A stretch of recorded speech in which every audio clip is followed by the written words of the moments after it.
Hello, this is Colin Jones, and today I want to briefly talk on a very emotional and often unaddressed topic of grief.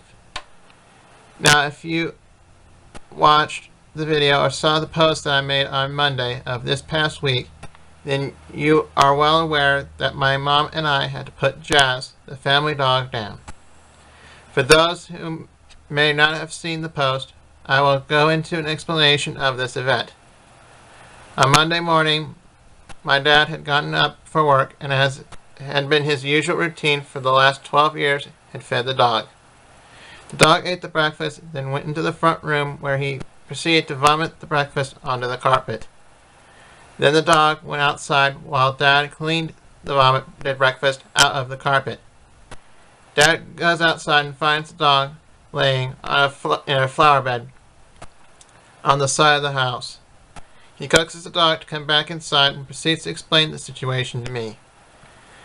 The dog was laying on the floor downstairs, panting very hard when I came down to watch for my brother's ride to his work. The dog then vomited some more on the tile floor. I told my brother to keep an eye out for his ride while I cleaned up the mess.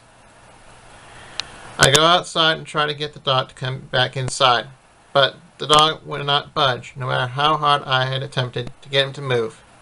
Now, the yard crew for my brother's work had shown up at the house to do the yard, both front and back.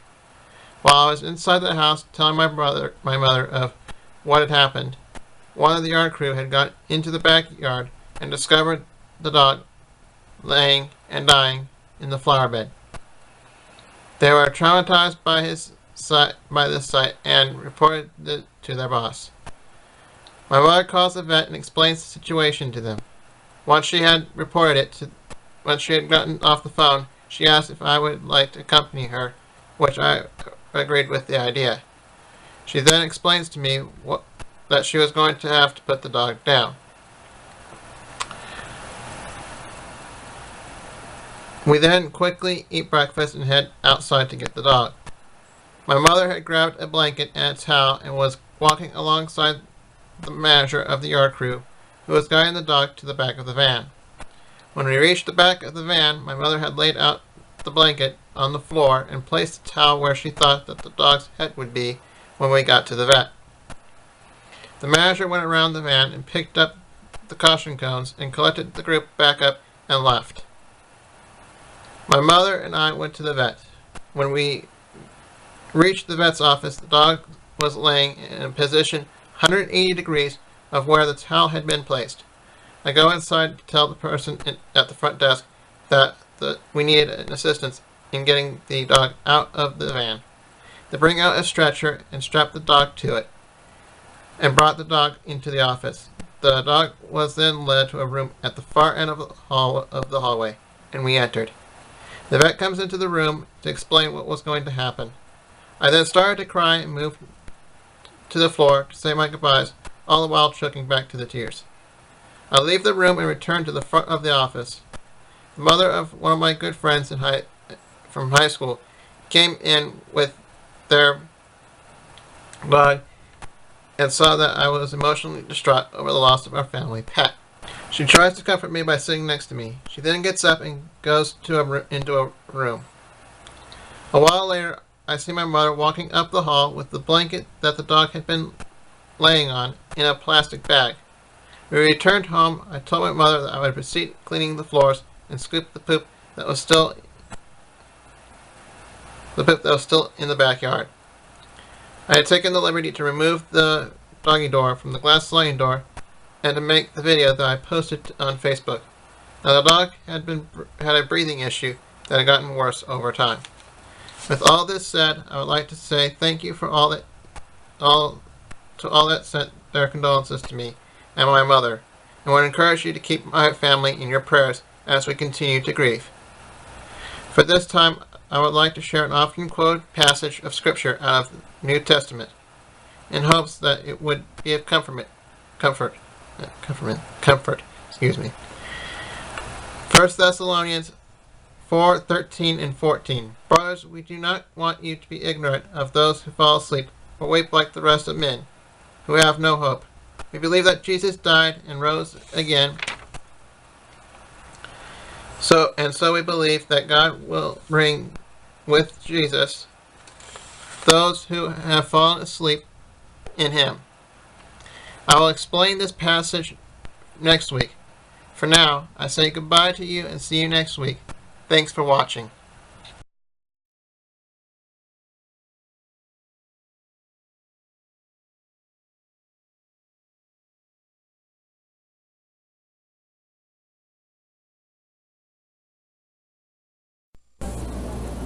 Porter,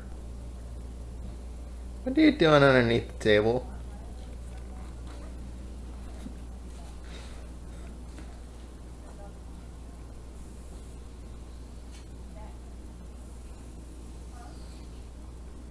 Huh?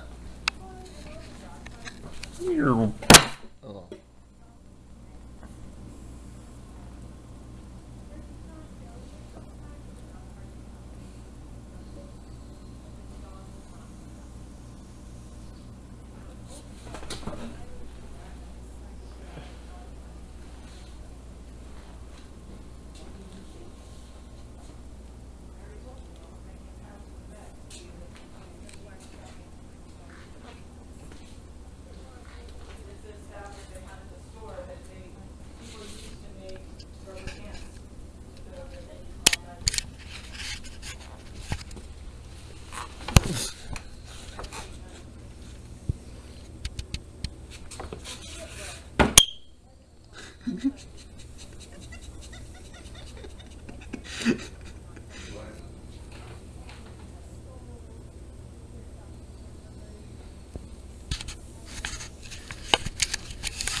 Hello, Porter.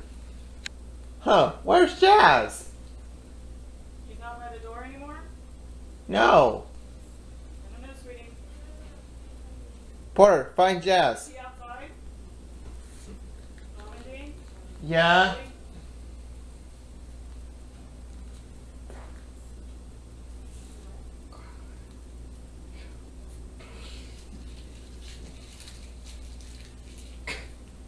Oh, poor Porter. He looks all tired out now. Why don't you scoot your bottom over so you're all the way on the chair? I don't want you to fall off.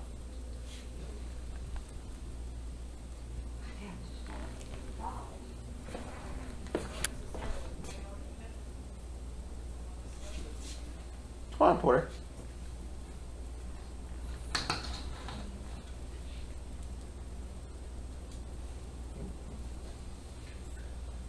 Chloe, it's alright.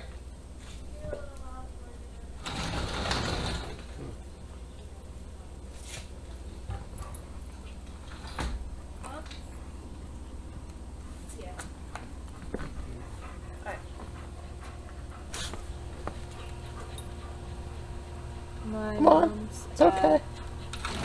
Don't mess with dogs.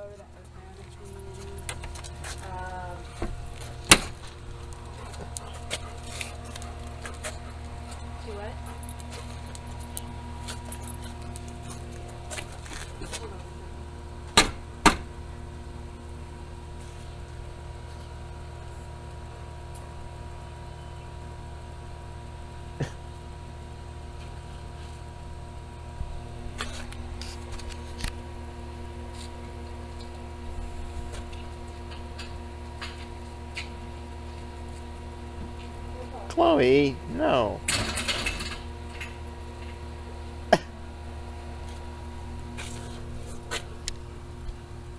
Come on, Jazz.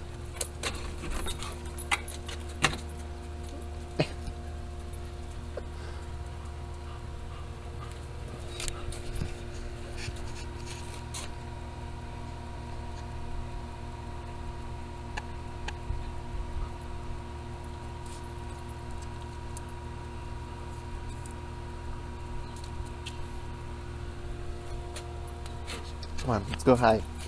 Let's go hide with Chloe. Come on, Jazz. Come on.